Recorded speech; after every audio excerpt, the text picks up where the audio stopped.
전태일과 함께한 10년. 네, 첫 번째 꼭지는요, 전태일 이렇게 되어 있습니다. 근로기준법. 모든 국민은 근로의 권리를 갖는다. 국가는 사회적, 경제적 방법으로 근로자의 고용의 증진과 적정 임금의 보장에 노력하여야 한다. 근로 조건의 기준은 인간의 존엄성을 보장하는 법률로 정한다. 1987년 6월 대통령 직선제 쟁취를 위한 민주화 운동의 자랑스러운 승리의 결실이라는 현행 헌법의 구절이다. 헌법은 화려한 위로의 말이다. 시린 몸을 가릴 천조각조차 변변치 못한 사람에게 헌법은 관념 속에서나마 따뜻한 비단 이불을 덮어준다. 영리를 목적으로 하는 사기업에 있어서는 근로자는 법률이 정하는 바에 의해 이익의 분배에 균점할 권리가 있다. 1948년 민족해방으로 탄생한 민주공화국의 재헌헌법은 몹시도 좌파적인 내용을 선언한 바 있었다. 그 문구는 이 땅에 들어선 정부의 기본 성격을 천명한 것이다. 그러나 어차피 헌법은 장엄한 이념을 선언하는 화려한 장식도에 불과하던 시절이었다. 그래서 북반부의 인민공화국에 꿀리지 않는 이념의 광고 문구가 필요했을 것이다. 실제로 그 문구대로 상품을 요구하는 소비자는 없었을 테니 말이다. 대한민국의 현실적 영토가 한반도의 허리 아래로 묶이고 난 후에는 근로자의 이익균점권이라는 문구는 너무나 자연스럽게 사라졌다. 물론 한 번도 그런 법률을 만들지 않았지만 그런 말을 입에 올리는 사람은 사상과 색깔의 철퇴를 각오해야만 했다. 이제 독재는 용인할 망정 좌익은 결코 용납하지 않는다는 자유민주주의의 질서가 확고하게 정착된 것이다. 노동과 자본은 균점이 아니라 대립과 투쟁을 통해 공존의 합의점을 찾아야만 했다. 헌법의 명을 받아 만든 법률도 정부가 지킬 의지가 없고 지킬 여건이 구비되지 않으면 무용지물이다. 법이 국민의 일상에 적용되는 현실적인 규범이라기보다 국민에게 장밋빛 미래의 꿈을 전하는 장식물에 불과한 시대에는 법대로 해달라는 주장은 지극히 비현실적인 요구이자 과격한 선동이었다. 이 땅에 최초로 근로기준법이 제정된 것은 1953년의 일이었다. 1일 8시간의 노동이 정상적인 노동시간이고 이를 초과하는 노동에 대해서 근로자는 초과 근무 수당을 주장할 수 있고 사용자는 당연히 지급하여야 한다는 등 이 법에는 제정될 당시의 현실과는 엄청난 괴리가 있는 내용들이 담겨 있었다. 전쟁으로 모든 것이 사라지고 무너져버린 나라였다. 어떤 직장이든 직장 자체가 희귀하던 시절 실로 운 좋게 취직 자리 하나 주어지면 그것만으로도 감지덕지 사용자를 가히 구세주로 모셔야 할 그런 시절이었다. 그런 시절에 이런 법이 있다는 사실을 아는 노동자는 거의 없었으며 설령 안다 손치더라도 법 규정을 내세워서 사용자에게 초과 근무 수당을 요구한다면 아마도 정신병자 취급을 받기 쉬웠을 것이다. 근로기준법은 오로지 문자 그대로 법조문에 불과했다. 그러나 모든 생존권이 그러하듯이 이러한 법 규정은 춥고 외로운 현실 속에서 장래 언젠가는 이루어질 것이라는 희망을 갖게 하는 등불이기도 했다. 우리의 역사에 언제 근로기준법이 현실의 규범이 되는 그런 시대가 왔는가? 누구의 관점에서 현실을 바라볼 것인가에 따라 다를 것이다. 그러나 대체로 합의할 수 있는 역사는 한일회담의 타결과 월남 파병 그리고 산업과 경제의 폭발적인 성장으로 1960년대 말에 이미 그런 현실이 도래해 있었다는 점이다. 그러나 역사의 모든 일이 그러하듯이 여기에는 시대의 도래를 정면으로 선포하는 의식이 필요하다. 그 의식은 누군가가 재물이 될 것을 요구한다. 이처럼 비정한 것이 역사다.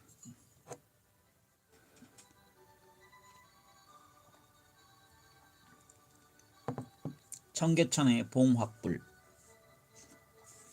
1970년 11월 13일 한국일보 사회면 톱 기사로 실린 한 노동자의 분신 사건이 바로 이 비정한 역사의 전환점을 마련했다. 근로기준법을 준수하라. 1970년 11월 12일 청계천 평화시장 봉제 공장의 한 청년이 자신의 몸을 불태우면서 남긴 말이었다.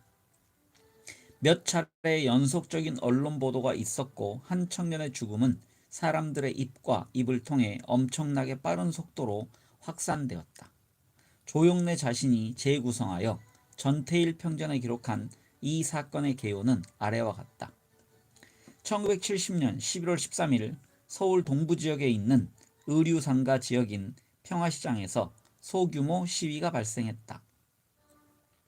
12명의 젊은 노동자들이 평화시장 피복 노동자들의 작업조건 개선을 요구하는 구호를 외치고 있었다.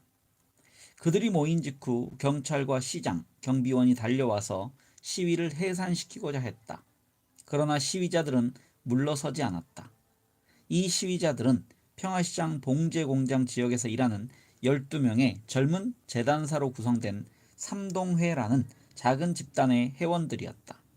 이 집단을 조직하고 또 시위를 조직한 사람은 22살의 젊은 재단사 전태일이었다.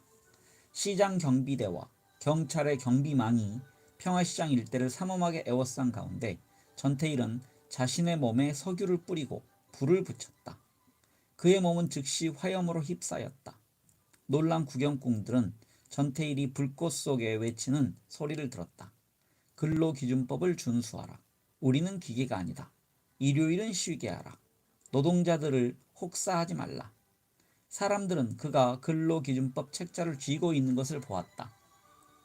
그 책자는 전태일이 수년 전 중고책방에서 발견하고 기뻐했던 책자였다. 왜냐하면 그는 노동관계법이 놀랍게도 양호한 노동조건과 노동자 임금을 규정하고 있음을 발견했기 때문이었다. 그는 열심히 노동법 책을 읽었고 그 법에 희망을 걸었다.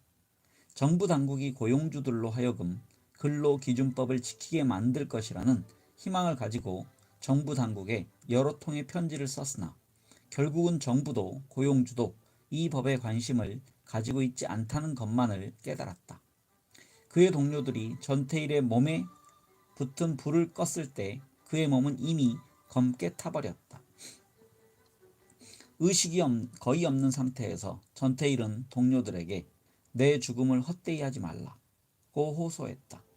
그는 병원으로 옮겨졌고 병원에서 그의 사랑하는 어머니 이소선에게 마지막 말을 남겼다. 어머니, 내가 못다 이룬 일을 어머니가 꼭 이루어 주십시오. 그리고 마지막 숨을 쉬며 다시 어머니에게 어머니, 배가 고파요 라고 말했다. 전태일의 분신 자살은 한국 사회에 큰 충격을 던져주었다. 특히 수출 주도용 산업화의 어두운 면과 한강의 기적이라는 외형적 찬사 뒤에서 고통받고 있던 수백만 노동자들의 문제에 대해 지식인 사회가 눈을 뜨는 계기가 되었다. 무엇보다도 그 사건은 학생들이 노동 문제의 심각성을 인식하고 정치투쟁을 확대하여 경제 정의의 문제를 포괄해야 한다는 것을 인식하기 시작한 최초의 계기가 되었다. 전태일의 장례식에 많은 학생들이 참석했고 서울의 주요 대학에서 시위를 하거나 전태일 추도식을 거행했다. 이처럼 전태일의 비극적 죽음은 노동투쟁과 민주화를 위한 학생들의 정치투쟁 간의 핵심적인 연결고리를 제공했다. 한국기독교학생회와 서울법대생. 전태일의 죽음은 분명히 하나의 역사적 사건이었다.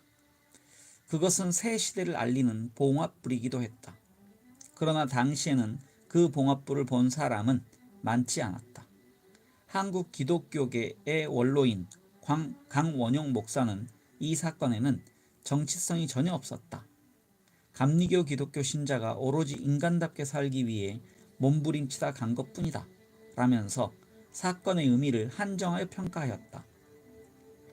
그의 이런 평가는 역사적 직관력이나 성찰의 부족에서 기인했을 수도 있지만 기독교 지도자로서 고려해야 할 복합적인 요소들 때문에 사건의 의미를 의도적으로 희석시키기 위한 차원에서 나온 것인지도 모른다.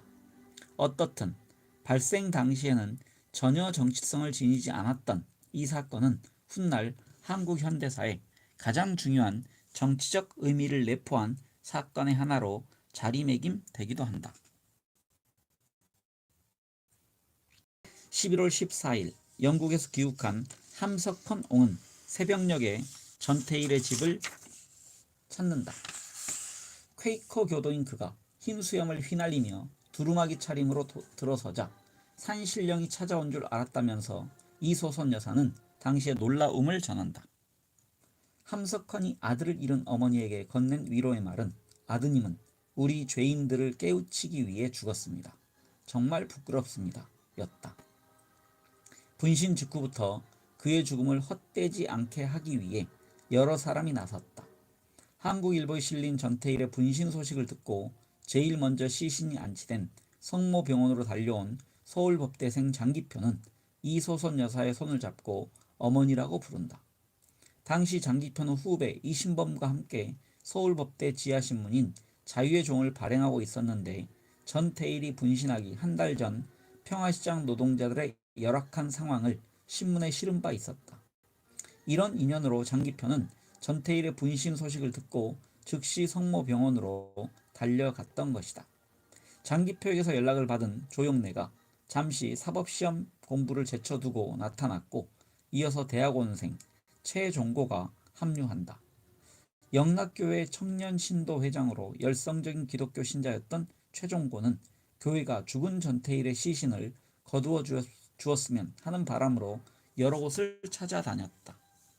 최종고를 비롯한 많은 사람들이 기독교 신자였던 전태일의 시체를 안치해줄 성전을 찾아 여러 교회의 문을 두드렸으나 갖가지 이유로 거절당하고 만다. 자살한 사람을 하느님의 성전에 안치할 수 없다는 중세적 교리를 핑계로 내세우는 목사가 있는가 하면 자기 교회의 신도가 아니라는 이유로 거절한 사제도 있었다. 내세운 명분이야 무엇이든 그 누구도 이 일로 인해 정부와 불편한 관계에 서기를 바라지 않았던 것이다. 기성교단이 몸을 사리는데 분노한 한 진보적인 기독교 지식인이 용감하게 이 문제를 거론하고 나섰다. 한국 기독학생총연맹의 사무총장 오재식은 기독교 사상 12월호에 어떤 예수의 죽음으로 전태일의 죽음이 지닌 시대적 의미를 부각시킴으로써 찬사와 비난을 함께 받았다. 비참한 현실도 눈을 감으면 아름다운 추상의 세계, 로마의 통치가 끝난 날이라도 왜 그날이라도 못 기다렸느냐. 삶은 차디찬 머리로 꾸밀 것이지 가슴으로 재어서는 안 되는 법. 분명한 종말에다 몸을 던진 너는 자살자가 아니냐. 너는 내 죽음을 스스로 택한 것이다. 내가 배가 고프다. 이것은 내 푸념이 아니라 샤만을 통해 들려오는 무리의 합창이 아니겠느냐. 그 절박한 시간에 마지막 힘을 깡그리 모아서 들려주는 말. 목이 마르다. 배가 고프다. 내 죽음을 끌어안은 여인의 젖은 말라 있었다. 거친 손끝은 떨고 있었다. 저녁 광우리에 길어오던 떡덩이, 허구한 날 큰맘 먹고 못해 먹인 햅쌀밥, 30리 걸음걸음 아껴 모은 풀빵들, 밥상에 앉으면 그 음성이, 진열장의 진미가, 뒤안길 요정의 상다리가 목을 놓아 부르짖지 않는가. 내가 배가 고프다. 내가 장터에서 선동을 하고 내 목숨을 내어 맡길 때 교회는 철문을 굳게 잠그고 취침 시간을 엄격히 지키고 있었다. 보드라운 잠옷으로 경건한 마음으로 교회의 영광을 기도했으리라. 제 목숨 하나 살피지 못하는 천민이야. 쓰레기통 옆에 팽개친들 무슨 상관이냐. 예수, 너는 죽어서 많은 예수를 낳고 그 예수들이 다 같이 예루살렘 거리에 서는 날 너는 우리에게 부활의 의미를 가르칠 것이다. 할렐루야. 이 글은 오재식이 쓴 어떤 예수의 죽음 80부터 82쪽에 있는 내용입니다. 오재식은 이 글을 쓰기에 앞서 11월 15일 세문안교회에서 열린 강연에서 노동자의 분신이라는 충격적인 사실과 그의 죽음 앞에 보인 교회의 냉담한 반응을 비판한 바 있었다. 최종고의 일기장이 당시 오재식의 행적을 증언한다. 그 길로 세문안교회에서 열리는 연대 신학대가 주최하는 공개 강좌 정치와 신학에 갔더니 서남동 학장사회로 오재식 선생의 오늘의 정치 신학의 동향이 시작되고 있었다. 오 선생 강연은 정말 내가 들어본 강연 중에 제일 시원한 얘기였다. 오 선생 자신도 자기에게 감동이 되는 듯 설교하듯 힘주어 내리 퍼부었다. 나중에 들으니 정군에 관한 보도를 읽고 몇 개월 준비한 아카데믹한 강연 준비를 다 버리고 새로 전부 현실적인 문제를 추려 오늘 강연을 했던 것이란다.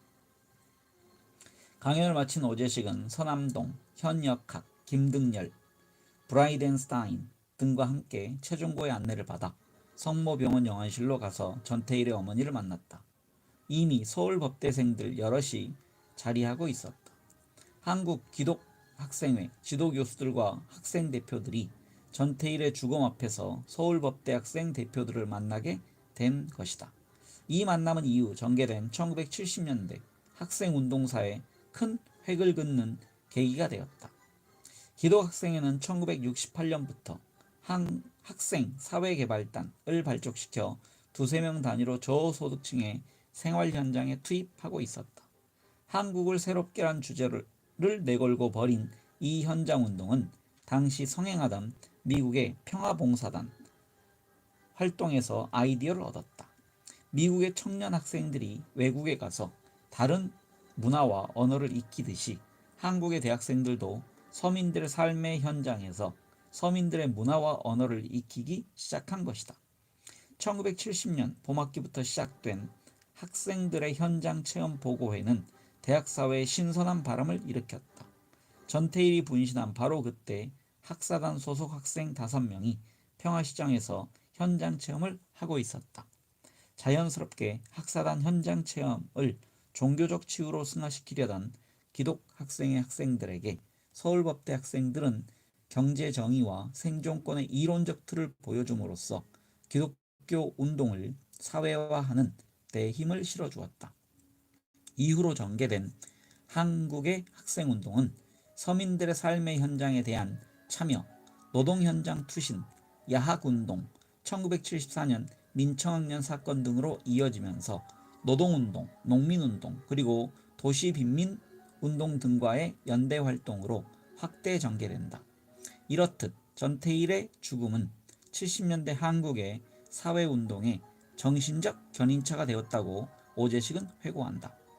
한편 기독교수회의 간부였던 서울대 한완상 교수는 자살과 사회 안정이란 제목의 칼럼에서 전태일의 죽음을 애타적 죽음으로 미화하고 그의 죽음이 오히려 사회 안정에 기여했다고 주장했다. 애타적 자살은 자살자가 속한 집단이 위기에 빠지거나 공경에 처해 있을 때 집단의 위기가 자기 개인의 위기와 동일시되기 때문에 일어나는 것인데 여기에 심각한 문제가 있다. 집단 간의 원하는 양극화 현상이 야기될 수 있는 것이다. 지난 16일 밤 이승택 노동청장은 분신 자살한 전 씨의 시체가 안치된 성모병원을 찾아가 근로자들에게 동화, 평화, 통일상가의 새 회사로부터 근로기준법을 준수할 것과 근로자들의 노조 결성을 적극 지원할 것을 각서로 받았다. 또한 서울법대생들은 전 씨의 장례를 법대 학생장으로 할 것을 제의하였다고 한다. 이 같은 제3자의 매개가 이 같은 제3자의 매개자 역할은 공경에 처해 있는 근로자를 위해 분신 자살한 전 씨의 죽음이 초래할 수 있는 집단 간의 양극화를 조절하는 데 큰 공헌을 하였다. 전태일 분신의 파장. 전태일의 죽음이 불러온 파장은 엄청났다. 신동아의 육성철 기자는 2000년 11월호에 전태일 분신 30년, 인생을 바꾼 사람들이라는 제목의 취재 기사를 썼다. 이 글에서 그는 전태일의 죽음으로 인하여 인생의 행로가 바뀐 여러 사람들을 열거하고 있다. 우선 전태일의 남은 가족은 모두 그의 유언을 받들어 노동운동, 민주화운동에 투신했다. 어머니 이소선 여사는 아들의 죽음 이후 오늘에 이르기까지 30여 년 동안 이 땅에서 일어난 중요한 농성 현장에는 거의 빠짐없이 나타나 정신적 지도자 역할을 하고 있다. 청계천 피복노조, 동일방직, YH노조, 현대중공업 노동자들의 단식 농성 현장, 육아협과 민가협 철야 농성 현장, 양심수 석방을 촉구하는 성명 발표장, 의문사 진상 촉구 대회 등 노동자, 학생, 재야 운동가들의 목소리가 울려 퍼지는 현장에는 늘 그녀가 있었다. 지난 30년간 수백 번 법을 어겼다고 자랑삼아 말하는 그녀는 여러 차례 옥고도 치렀다. 모두가 아들과의 약속을 지키기 위해서였다. 정신과 의사 정혜씨는 이소선 여사를 우리의 마음을 불편하게 하는 여인으로 묘사하면서 시대의 양심을 자극하는 그녀의 힘은 극한에서 튀어나오는 잠재 능력이라고 진단을 내렸다. 제3회 전태일 문학상 수상자이기도 한 이 행자는 그녀를 가리켜 무식이 무기인 우리 모두의 어머니라고 말한다. 장기표는 이소선 여사를 보면서 인간의 명석함이란 선천적으로 주어지는 것이 아니라 인간에 대한 사랑에서 얻어지는 것임을 깨닫는다 라고 했다. 그녀가 살아있다는 이유만으로 인간에 대한 희망을 버리지 않은 수많은 사람이 있는 것이다. 준비된 투사 이소선의 진가는 아들이 죽은 직후부터 드러나기 시작한다. 노동조합 결성과 근로조건 개선 등 8개 항의 요구 조건을 내밀면서 아들의 시신 인수를 거부한 것이다. 그까짓 장례식은 죽은 고깃덩어리 끌어다 묻는 건데 뭐가 중요하냐. 분신 현장의 증인이었던 최종인은 이렇게 증언한다. 당국에서 어머니를 강제로 납치해 엄청난 돈을 주고 장례식을 치르려 했습니다. 그때 어머니께서 돈을 뿌리치면서 맨발로 도망쳐 나왔어요. 어머니께서 검은 치마폭에 싸서 뒷산에 묻더라도 내 아들 장례는 내가 치르겠다. 태일이 요구사항을 받아주지 않으면 한 발짝도 물러설 수 없다고 외치는 거예요. 그때의 감동은 지금도 잊을 수가 없습니다. 그러나 장례식이 끝나고 여론이 진정되자 노동청은 청계 피복노조 사무실을 폐쇄하는 등 탄압 정책을 펴기 시작했다. 이 소선은 노동청 계단에 뒹굴면서 노동조합을 인정하지 않으면 아들의 시체를 다시 파오겠다고 악을 썼다. 이렇게 하여 전태일이 죽은 지 14일 만인 1970년 11월 27일 청계 피복 노동조합의 문이 열리게 된 것이다. 청계 피복 노조는 우리나라 노동운동의 한 상징이다. 노조가 결성된 후에도 당국의 탄압이 계속되자 이 소선의 지도 아래 전태일의 친구들은 노조 사무실에 석유통을 가져다 놓고 제2의 분신자살을 예고하는 등 극한적인 방법으로 노조를 지켰다. 이후 20여 년 동안 정권에 의한 강제 회상과 노조원들에 의한 원상복구가 수없이 반복되었는데 그 과정에서 이 소선과 노조원들이 경찰과 벌인 투쟁은 말로 다할 수 없을 만큼 끔찍한 전쟁 그 자체였다. 사남매의 장남이었던 전태일에게는 남동생 태삼과 순옥, 순덕 두 명의 여동생이 남아있다. 태삼은 형이 죽고 난 후 충격과 부담감에 한동안 갈등의 시기를 겪었으나 형의 유지를 받들어 어머니 이소선 여사의 충실한 보조자이자 든든한 아들이 되었다. 순옥과 순덕 역시 오빠의 뜻을 잇고 있다. 순옥은 40대 중반의 나이에 영국의 워릭 대학에서 박사학위를 받고 귀국했다. 그녀의 박사학위 논문 1970년대 민주노조 운동을 위한 한국 여성 노동자들의 투쟁은 그 학기 최우수 논문에 선정되었다. 논문의 심사를 담당했던 영국의 교수들이 심사를 마치고 제자인 순옥과 함께 눈물을 흘렸다는 뒷이야기다. 오빠 전태일이 불길을 타고 승천할 때 16살 소녀에 불과했던 그녀가 결혼도 미룬 채 노동 현장에 투쟁하다가 35의 나이에 거의 맨손으로 영국으로 건너가 이루어낸 결실이었다. 순옥은 박사가 되어서도 영세 사업장, 노동자들의 실태 분석 연구를 위해 봉제 공장에서 미싱시다로 일하기도 했다. 박사학위를 얻은 직후 이제는 시집가고 싶다는 인터뷰 기사가 나가자 어머니 이소선 여사는 10년 공부하고 돌아와 기껏 한다는 소리가 시집 간다는 말이냐며 화를 냈다고 한다. 순옥의 결혼 상대는 영국인 인권운동가였다. 그는 아내와 함께 전태일의 땅에 건너와 노동운동의 정열을 바치고 있다.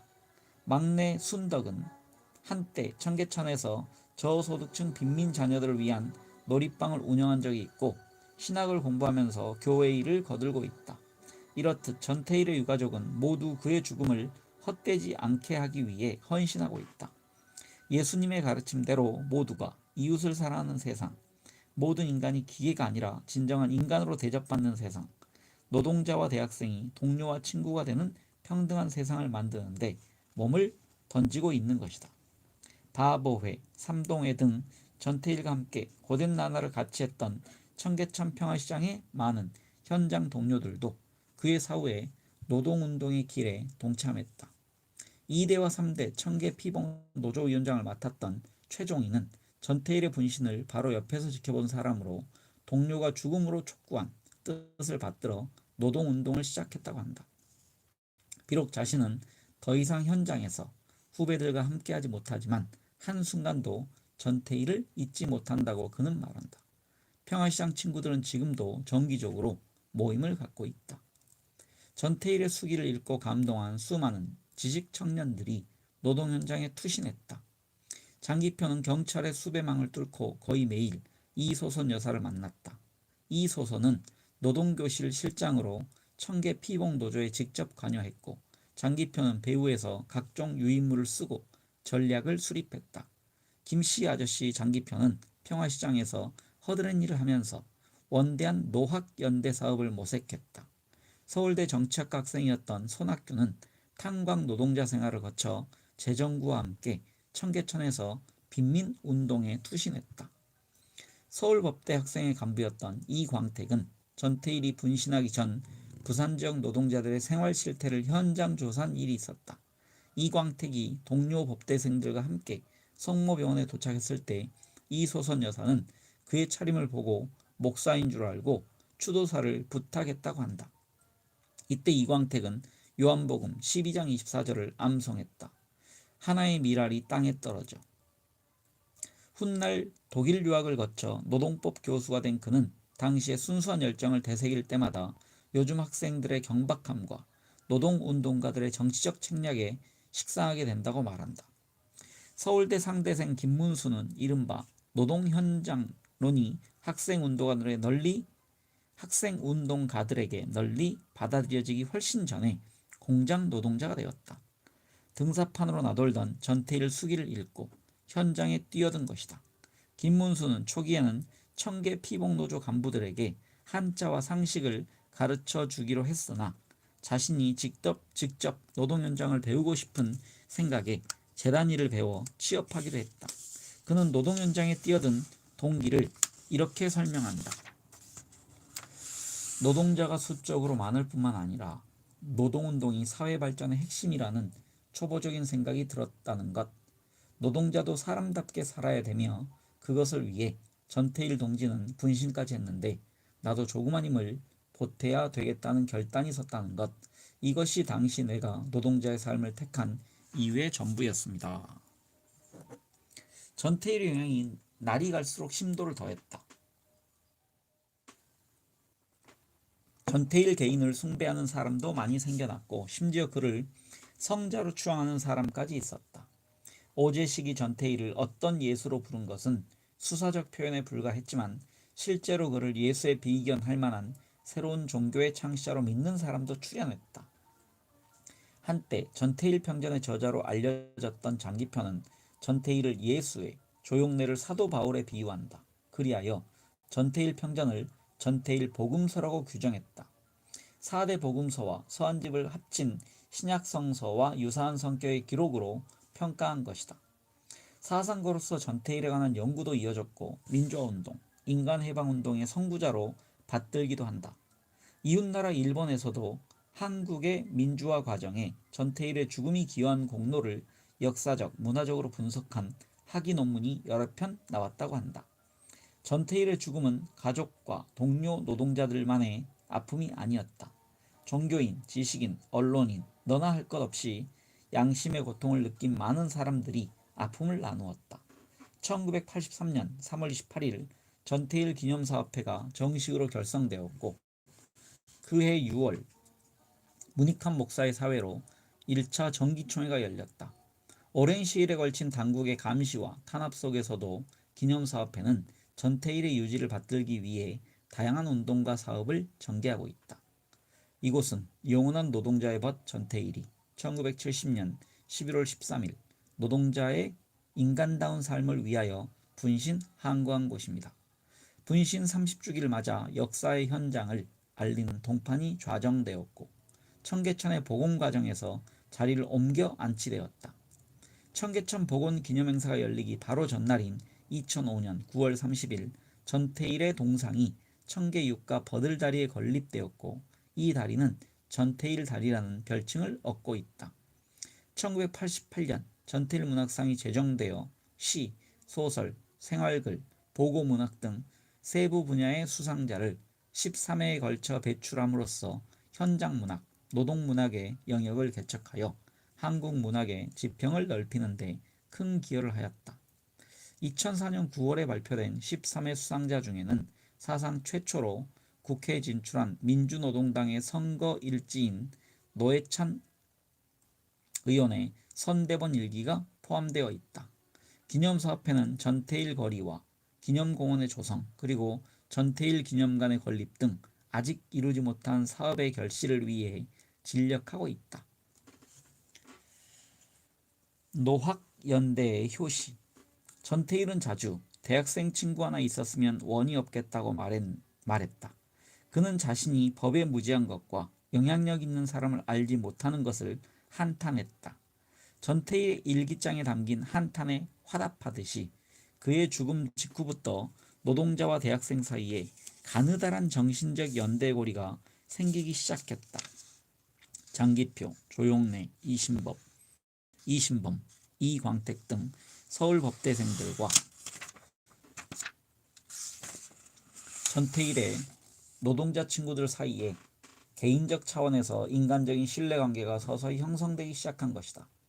현실 문제에 관심을 가진 법대생들은 자신들이 공부하는 법학이 어떤 현실적 바탕에 서 있는지 알고 싶었을 것이다.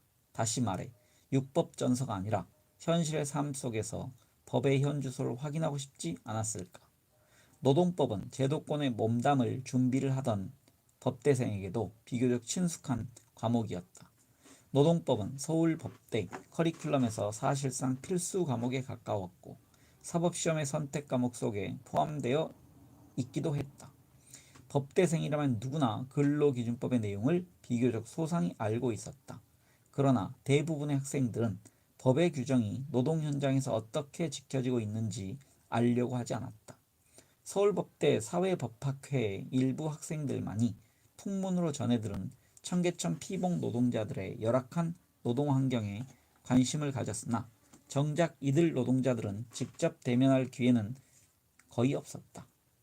모든 법학도의 가슴속에는 사회정의라는 가치가 자리잡고 있었지만 그 정의가 현실에서는 구체적으로 어떤 모습을 하고 있는지 이들은 큰 관심을 갖지 않았던 것이다. 노동자에 대한 대학생의 관심은 무엇보다도 약자에 대한 연민의 정에서 출발했다. 학생들은 전태일이 외롭게 투쟁하면서 도움을 받을 수 있는 대학생 친구와 사귀기를 갈망했다는 사실을 전해 들었을 때 특히 큰 충격을 받았다. 학력이 곧바로 직업의 종류와 사회적 신분으로 직결되던 시절에 오로지 가난 때문에 교육의 혜택을 누리지 못한 불우한 청년, 그 청년이 죽음으로 남긴 이야기는 엄청난 충격과 감동을 주었다. 무엇보다도 전태일은 훌륭한 인간이었다.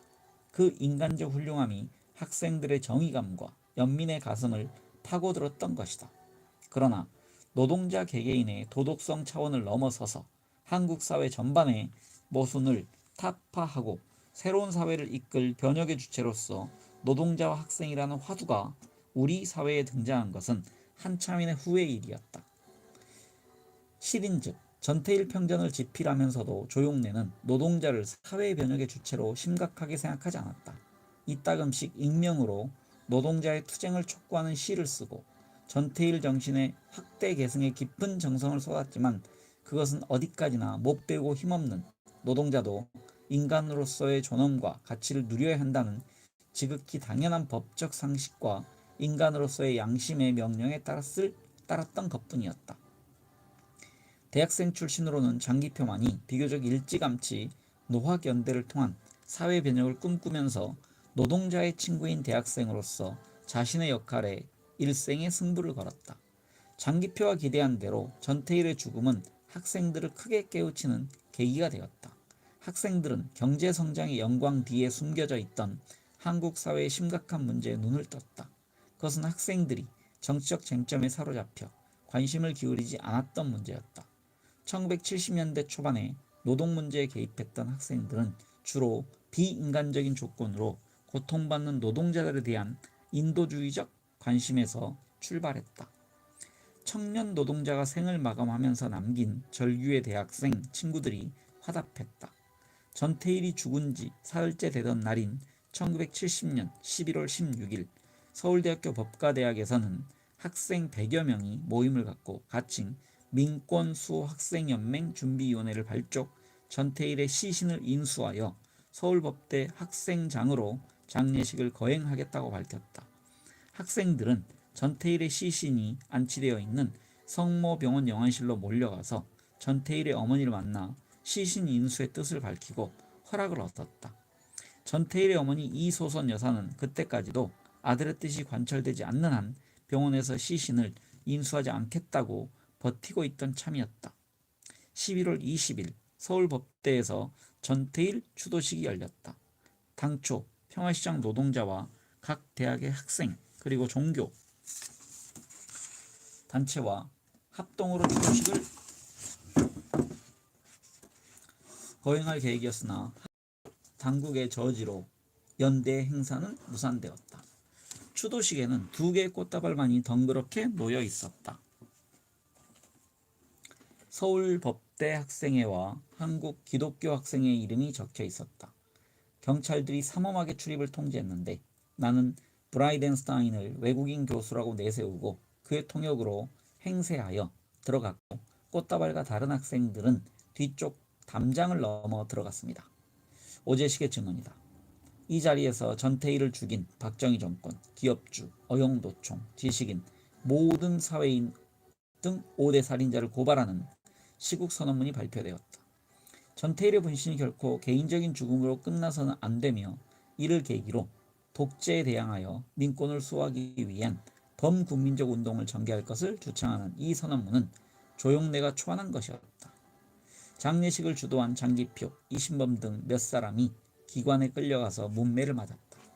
기관원들은 도대체 미싱사 한 놈이 죽었는데 서울법대생들이 웬 난리냐. 그럼 겨울에 죽어 나자빠지는 까치 새끼도 많은데 까치 장례식도 치르지 그러냐면서 포옹과 악담을 퍼부었다. 이날을 기하여 서울대학교에 무기한 휴교령이 내려졌다.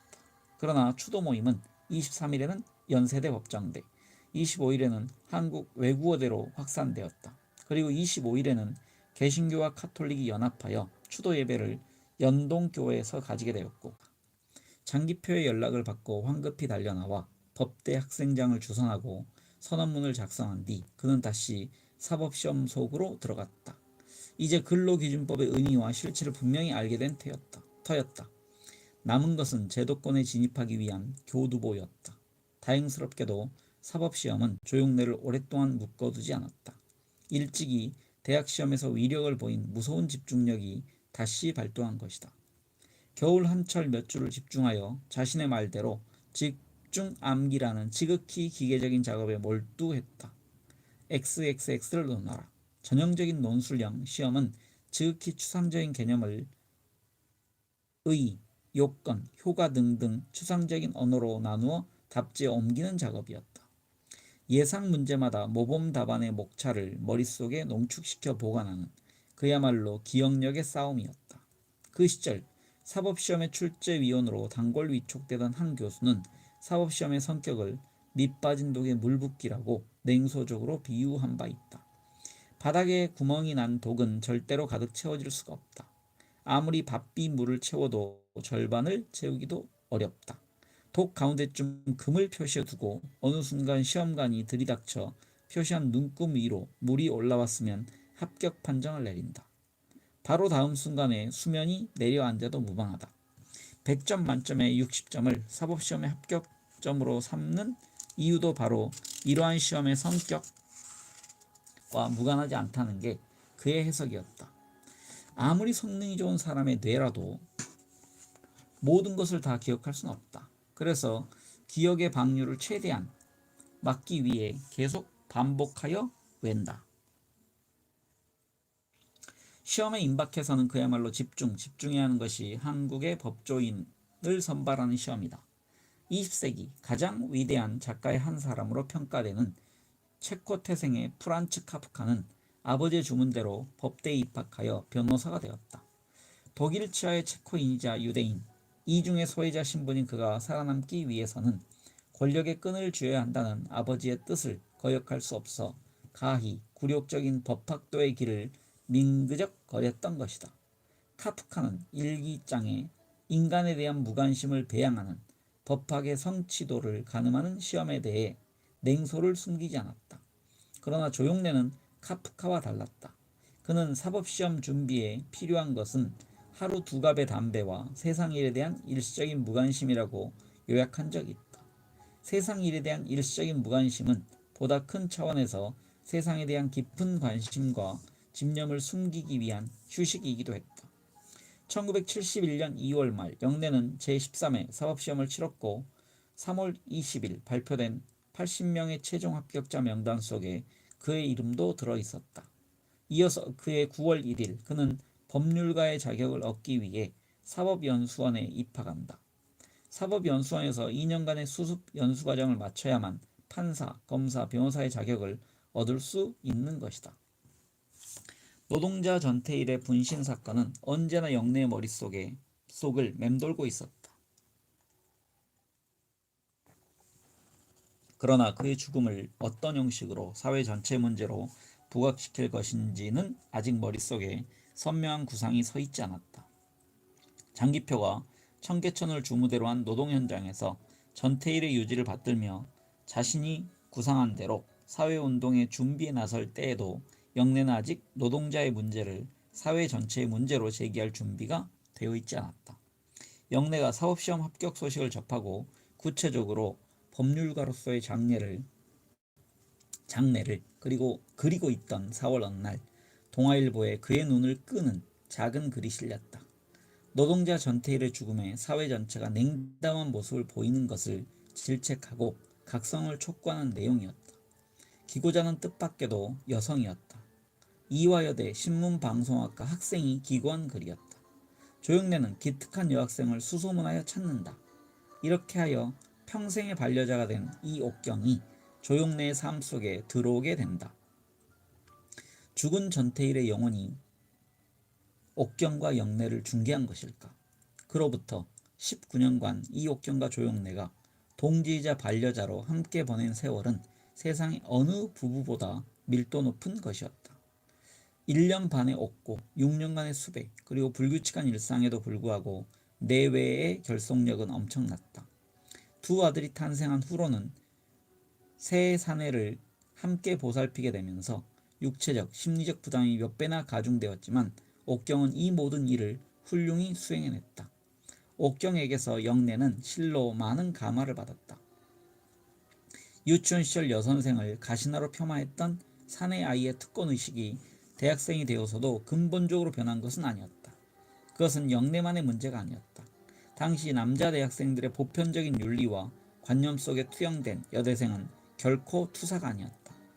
여대생의 전형적인 이미지는 기껏해야 보호해야 할 약자이거나 나라를 걱정하는 사내에 뒷바라지하는 보조자에 불과했다. 이 땅의 서양의 선진 문화와 기독교로 상징되는 신문물을 수입, 보급한 천병으로서 이화여대의 이미지는 너무나 강했다. 이 대학 학생들의 전형적인 이미지 또한 나라의 문제보다는 세련된 일상과 일신의 문제를 슬기롭게 이끌어 나가는 신여성이었다. 최근에 와서야 폐지된 재학생의 금원학칙이나 5월의 여왕 메이퀸을 뽑는 미인 대회와 쌍쌍파티로 대표되는 5월 축제는 이 학교가 이 땅의 신사를 빛내주는 숙녀를 생산하는 곳이라는 사회적 인식을 확인이라도 시켜주는 듯했다. 우리 현대 문학사에서 이화여대는 이른바 여류문학의 진원지로 받아들여지고 있다. 그런데 초기 여류문학의 상징어를 찍어낸다면 그중 하나가 비누 냄새가 아닐까 싶다. 그에게서는 언제나 비누 냄새가 난다. 강신재의 단편 소설 젊은 느티나무 1970년의 첫 문장이다. 한 시절을 희롱한 이 소설의 핵심은 전편을 흐르는 반산문적 감흥이라는 권영민의 평이 한국 문학사에서 이 작품이 그런대로 보유할 수 있는 가치를 확인해준다. 냄새는 풍기는 사람보다 그 냄새를 느끼는 사람의 몫이다. 반산문적 감흥이란 18 딸기 같은 소녀가 금기의 사랑을 겪고 있다는 사실이며 경이로운 눈으로 인생을 경험하기 시작한 소녀가 겪은 영혼의 시험에 초점이 모여 있다고 권영민은 서술한다. 이화여대 출신 작가 강신재가 자신의 작품 임진강의 민들레 가로열고 1962년의 여주인공 이름으로 이화를 선택한 것은 결코 우연이 아닐지 모른다. 그 이름은 강신재의 창작도 아니다. 이 나라의 여성사에서 이화는 고유명사이자 보통명사이다. 이화여전에서 이화여대로 이어진 이 학교의 역사는 실로 이 나라 여성교육의 상징이자 근대성과 도회성의 상징이다. 이미 흔적 없이 사라진 지 한참이나 되었지만 짧지 않은 세월 동안 이화여대 앞에는 숙녀다방이라는 찻집이 있었다. 당시 곳의 유일한 다방이었듯이 이화여대의 상징이기도 했다. 이 땅의 여성교육은 숙녀를 키워내는 데 있다는 것을 암시하듯이 이화와 숙녀는 동일체로 인식되었던 것이다. 그런 사연을 지닌 숙녀다방은 주인도 찻잔도 고객의 앉은 자태도 상용하던 서양의 음악에도 세련된 교양의 냄새가 짙게 배어 있었던 것이다. 물론 비누 냄새와 숙녀 연습을 거부하는 움직임이 전혀 없었던 것은 아니다. 옥경의 대담한 발언이 나오기 불과 몇 년 전에 이화여대는 총학생회장 진민자와 법대학생회장 신춘자의 지도 아래 한일회담 반대 운동에 참여했었다. 경비정 구입을 위해 국민모금운동을 제안한 이들의 순진무구한 제안은 나름대로 비장한 무게가 실려 특히 고등학생들의 가슴속을 파고들었다. 그러나 이들 지도부의 투옥, 제적으로 이화여대에는 학생운동의 명맥조차 끊어져가고 있을 때였다. 그로부터 10년 후인 1979년 9월 26일 이화여대 학생의 이름으로 발표된 성명서는 전형적인 이대 학생들의 행태를 신랄하게 비판하면서 대호각성을 촉구하고 있다. 8천 이화인이여 햇불이 되자라는 제목의 경문은 이렇게 시작한다. 허영과 거짓의 눈멀어 양장점과 다방과 레스토랑에서 방황하며 개강 파티와 미팅의 노예가 된 8천 이화인이여 어두웠던 시대의 소외된 계층의 아픔에 동참하고 우리의 자세를 결의하자.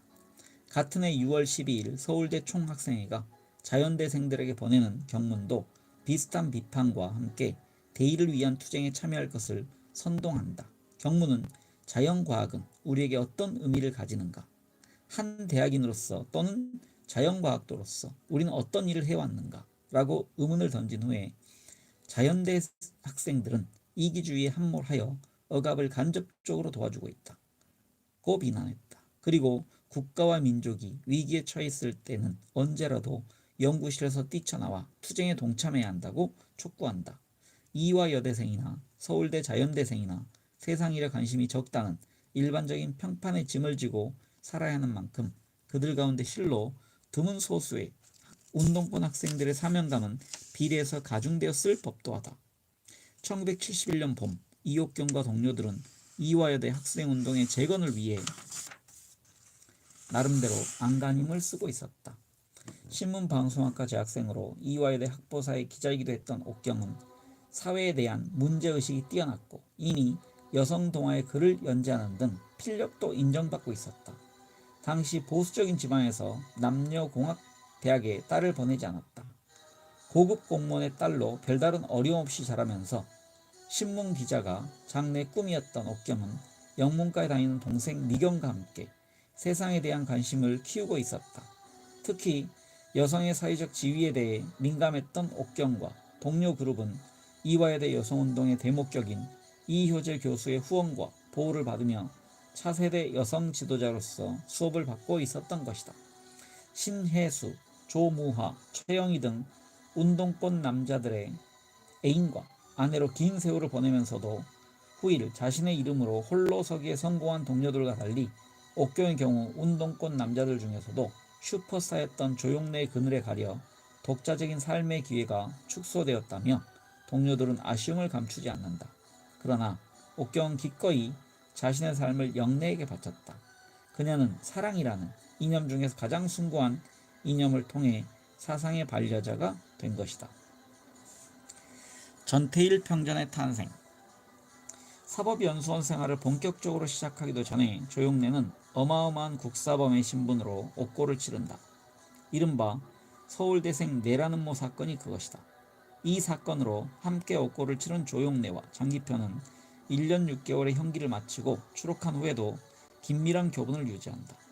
이때쯤 하여 장기표는 이 소선 여사를 통해 전태일이 직접 쓴 수기를 접한다. 장기표에게서 넘겨받은 전태일의 수기를 기초로 조용래는 평전의 지필에 착수한다. 그의 수기에서 조용래는 인간의 아름다움을 본다. 1974년 민초학년 사건의 발발과 함께 조용래와 장기표는 당국의 수배를 피해 도피 생활에 들어간다. 영래는 수배 중 틈틈이 이소선 여사를 만난다. 자료의 수집에만 1년이 넘게 걸린다. 박노해, 백무산 등 아직 노동자 출신 문필가들이 등장하기 이전에는 노동운동 관련된 대부분의 문서는 대학생 출신의 손을 빌리지 않을 수가 없었다. 설사 노동자의 생생한 체험을 기초로 한 사실적인 글이라고 할지라도 독자에게 설득력 있게 다가갈 수 있는 문체와 필력이 절대로 필요했던 시절이다. 청계 피복 노조에서 유인물이 나오면 경찰들은 원고 작성자를 밝히기 위해 진력했다. 장기표냐 아니면 조영래냐를 두고 논쟁을 벌이면서 분석하곤 했다. 장기표는 1977년 민중의 소리라는 가사조의 장시를 썼다. 청계평화시장 근처에 뿌려진 팸플릿 형태였다.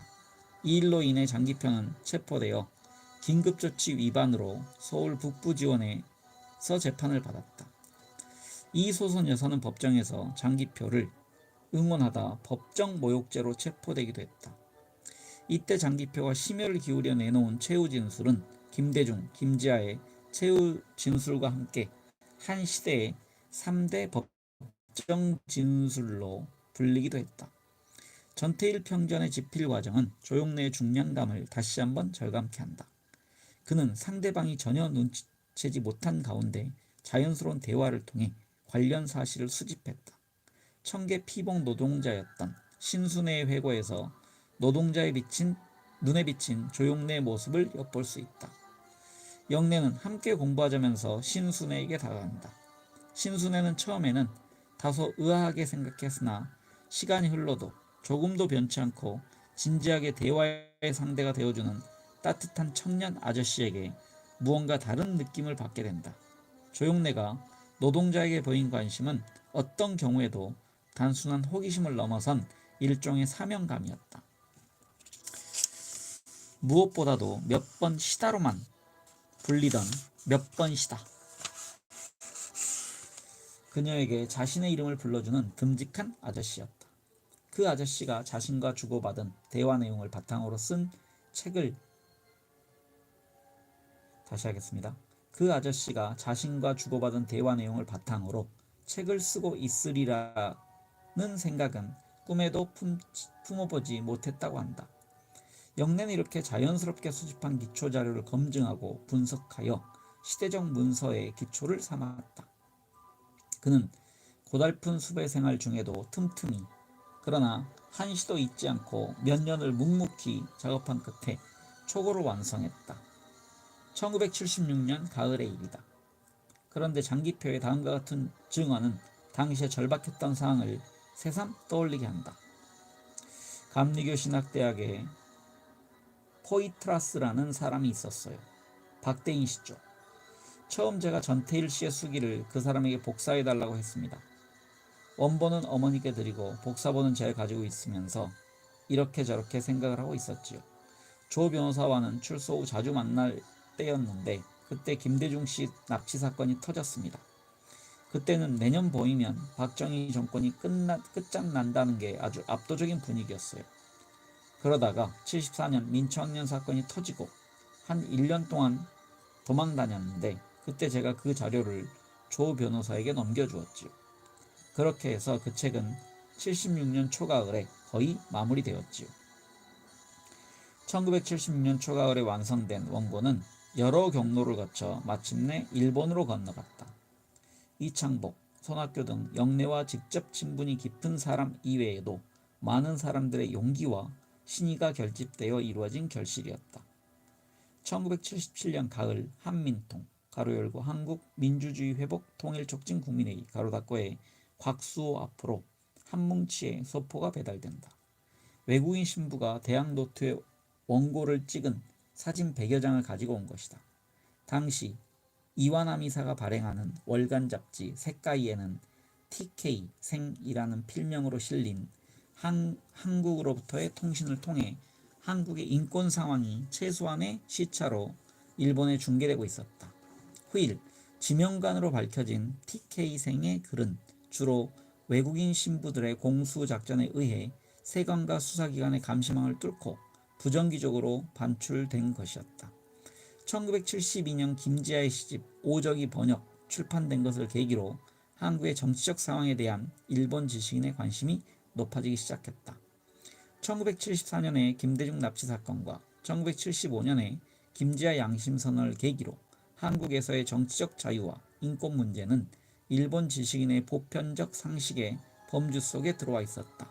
그러나 아직도 한국의 열악한 노동 현실에 대한 관심은 지극히 낮을 때였다. 이런 시기에 한국에서 날아온 생생한 원고에 담긴 엄청난 흡입력에 많은 사람들은 흥분했고 즉시 번역 출판 작업에 착수했다. 그리하여 이듬해인 1978년 11월 불이여 나를 감싸 안아라 라는 제목의 어느 한국 청년 노동자의 삶과 죽음이라는 부제를 단 최초의 전태일 평전이 일본으로 탄생한 것이다. 그리고 같은 해 한민통은 이 이야기를 어머니라는 제목의 영화로 만들어 보급하기도 했다. 일본과는 달리 국내에서는 이 저술이 여전히 유통 금지된 금서 중의 금서였다. 전태일의 사후에 자원하여 그의 정신적 후계자가 된 청계천 피복노조의 민종덕은 원고지로 묶은 평전을 교본으로 삼아 전태일 정신과 계승을 위한 현장 학습을 계속한다. 전북 정읍에서 살다가 중학교 3학년 때 서울에 올라온 민종덕은 전태일이 분신한 4년 후에 청계천 고서점에서 우연히 그의 이야기를 읽게 된다. 해묵은 잡지 신동아 1991년 1호로와 3호로에 실려있던 전태일의 수기와 평화시장 르포 기사를 읽고 말할 수 없는 충격과 감동을 받은 그는 곧바로 이 소선 여사를 찾아가 태일령의 뒤를 따르겠다고 맹세한다. 그 후 민종덕은 수배 중인 장기표와 조용래의 연락원 역할을 했다. 민종덕에 따르면 한창 수배 중이던 조용래로부터 원고에 대한 얘기를 흘러 들었는데 얼마 후 이소선 여사와 함께 직접 원고를 읽는 순간 직감으로 조용래의 그림을 알아차렸다고 한다. 1983년 민종덕의 주선으로 마침내 돌베개 출판사는 전태일 기념관 건립위원회라는 역근 이름과 어느 청년 노동자의 삶과 죽음이라는 제목으로 조용래 원고를 책으로 묶어낸다. 출판과 동시에 당국 판매 금지 조치가 뒤따랐음은 물론이다. 그러나 그만큼 더욱더 은밀한 루트를 통해 널리 전파되었다. 이 책은 지하 금서의 상태에서 수십만 독자의 가슴을 두드리고 혼을 빼앗았다. 1987년 6월 이후 불어닥친 도도한 민주화의 물결은 더 이상 저자를 숨겨두도록 강요하지 않았다. 이제 전태일 평전은 불온 문서가 아니었다. 1990년 가을 민종덕은 조용래 병세가 회복 불가능해졌을 무렵 조용히 물었다. 이젠 밝히셔야 되지 않겠습니까? 영래는 말없는 웃음으로 대답했다. 그러면서 그 책을 쓰면서 두 가지 잘못을 저질렀다고 자평했다. 첫 번째 오류는 지나치게 지식인 독자를 염두에 두고 쓴 저술의 방법론이고, 그보다 더 큰 잘못은 분신 자살을 미화한 내용이었다고 주석을 덧붙였다.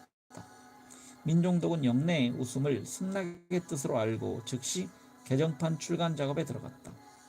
어느 청년 노동자의 삶과 죽음이라는 길고도 모호했던 제목이 간략하고도 당당하게 바뀌었다.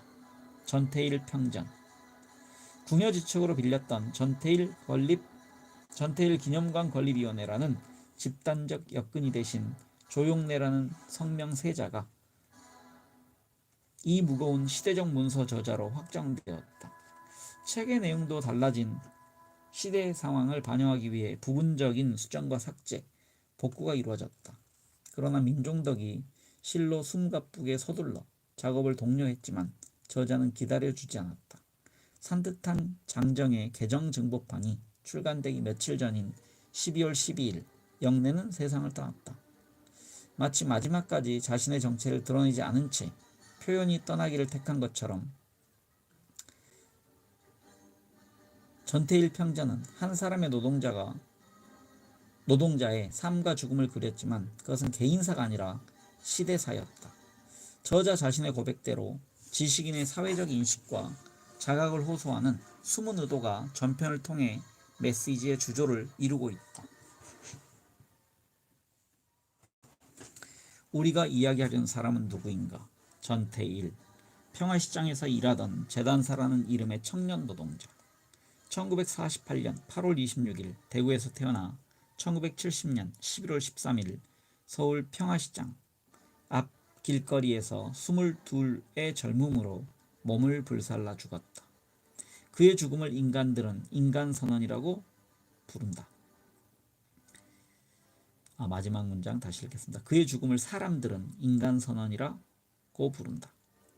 인간선언. 가난과 질병과 무교육의 굴레 속에 묶인 버림받은 목숨들에게도, 저임금으로 혹사당하고 있는 노동자들에게도, 먼지 구덩이 속에서 햇빛 한 번 못 보고 하루 16시간을 노동해야 하는 어린 여공들에게도 인간으로서의 최소한의 요구가 있었다는 것을 밝히기 위하여 그는 죽었다.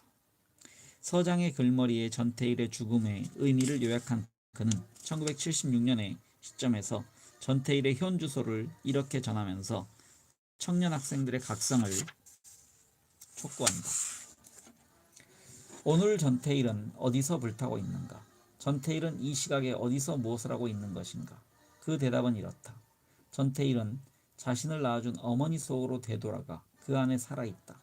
아들이 죽은 이후 오늘에 이르기까지 5년여의 세월을 하루같이 병약한 체구를 이끌고 노동자들의 선두에 서서 모든 잔잔한 탄압에 맞서 투쟁하고 있는 그의 어머니 이소선씨. 이분은 후일 역사에 반드시 기록될 것이다. 또 전태일은 더욱더 심해지고 있는 억압 아래 인간 이하의 생활을 강요당하고 있는 민중의 숨결 속에, 눈물 속에, 죽음 속에 살아있으며 역경 가운데서도 생존권과 인간다운 노동을 할 권리를 쟁취하기 위해 투쟁하는 우리 노동자의 뜨거운 가슴 속에 살아있다. 전태일은 부패와 특권과 빈곤과 폭압이 없는 내일을 위하여 숨죽여 준비하고 투쟁하고 있는 우리 청년 학생들을 비롯하여 자유와 정의와 진리와 평화와 통일의 새 역사를 창조해 나가고 있는 모든 이들의 손길 속에서 살아 움직이고 있다. 그리고 마지막으로 이제 전태일은 여러분에게로 간다. 이어서 그는 마지막 결론 부분을 이렇게 마감한다. 이 결함투성이의 책자에 전태일에 관한 약간의 진실이라도 담겨 있다면 당신이 이 지구상의 어느 곳에 사는 어떤 인종, 계층, 신조, 사상의 사람이라고 할지라도 전태일은 반드시 당신에게로 가서 당신의 심장을 두들기며 내 죽음을 헛되이 하지 말라고 소리칠 것이다. 후일 전태일 평전으로 개명한 어느 청년 노동자의 삶과 죽음의 촉을 완성한 이후에도 조용래는 평화시장 노동자들의 투쟁을 격려하기 위해 시시로 여러 종류의 문건을 집필했다. 특히 장기표가 복역 중일 때 그의 빈자리를 메웠다. 1977년 11월 수배중의 영내는 전태일의 분신 7주기에 맞추어 노동자의 불꽃 전태일이란 시를 짓는다. 영내는 이 시에서 의도적으로 장기표의 문체를 모방하고 있다. 당시 평화시장 노동자들은 이소선 여사의 구속과 노동교실의 폐쇄 등 어려운 상황을 맞아 격렬하게 투쟁하고 있었다. 조용래는 이들의 투쟁을 격려하기 위해 이 시를 지었고, 이 시는 당연히 지은이의 신원을 감춘 채 유인물로 제작 배포되었다. 1978년 1월 11일 이 시를 배포한 최형호, 장재천 두 사람의 통일당원이 긴급조치 9호 위반으로 구속되었다. 같은 해 3월 14일 신교와 구교 합동으로 열린 노동자를 위한 기도회에서 이 시의 전문이 낭독되었다.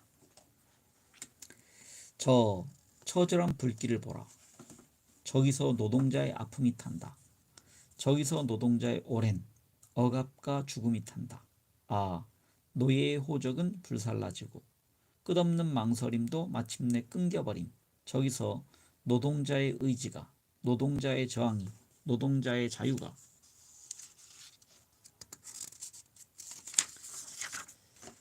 불타오른다. 저 황홀한 불꽃을 보아라. 저 참혹한 사랑을 보아라. 저 위대한 분노를 보아라. 불길 속에 휩싸이며 내 죽음을 헛되이 말라 외치는 저것은 죽음이 아니다. 저것은 패배가 아니다. 저 피, 저 눈물, 저 울부짖음 속에서 싸우는 노동자의 강철 같은 심장을 보아라. 중략. 오라 형제여, 짓밟힌 젊은이들이여, 이 찬란한 불꽃의 광장으로 오라. 탄식을 버리고 두려움을 버리고 비굴한 웃음도 모두 내던져버리고 오직 한 줄기 폭탄의 분노가 되어 오라. 그날의 불길로 오라. 후략. 시민공익법률사무소와 이소선 여사. 이소선 여사는 전태일 평전이 나온 후 수많은 사람의 인생이 달라졌다는 말을 들으면 가슴이 아프다고 한다. 특히 아들의 죽음이 선례가 되어 많은 젊은이들이 분신 자살의 길을 택하는 것 같아 괴롭고 그때마다 태일을 잃었을 때 아픔이 되살아나곤 한다고 했다. 아들 하나의 죽음으로 족하지 또 다른 죽음이 왜 필요하단 말인가. 2004년 2월 비정규직 노동자의 분신 자살 소식을 접한 이소선 여사는 죽으면 바보야, 살아서 싸워야지 하며 그의 빈소에서 탄식했다. 이소선 여사는 조용래를 일러 이 세상에서 가장 아름다운 사람이라고 단언한다. 1983년 변호사가 된 조용래는 시민공익법률사무소를 연다. 조용래는 소식을 듣고 찾아온 이소선 여사를 강제로 끌다시피 하여 변호사용 회전 의자에 앉힌다. 그러고는 담배 한 대를 붙여서 건네준다. 기겁하면서 손사래를 치는 이소선 여사에게 영래는 어머니가 이 자리에 앉는 것을 꼭 보고 싶어서 그랬습니다. 라고 말하면서 애써 눈길을 돌렸다. 굳이 말로 나오지 않았지만 그 순간 두 사람은 마주친 서로의 눈동자 속에서 어른거리는 한 사람의 영상을 보았다. 불 속에 승천하는 아름다운 봉황의 모습이었다. 두 사람의 머릿속에는 죽은 전태일의 일생이 되살아났다. 내 죽음을 헛되이 말라. 이제야 근로기준법의 문제를 당당히 법정에서 제기할 수 있게 된 것이다. 전태일이 떠난 지 12년이 흐른 뒤의 날이었다. 두 사람이 꿈꾸던 나라.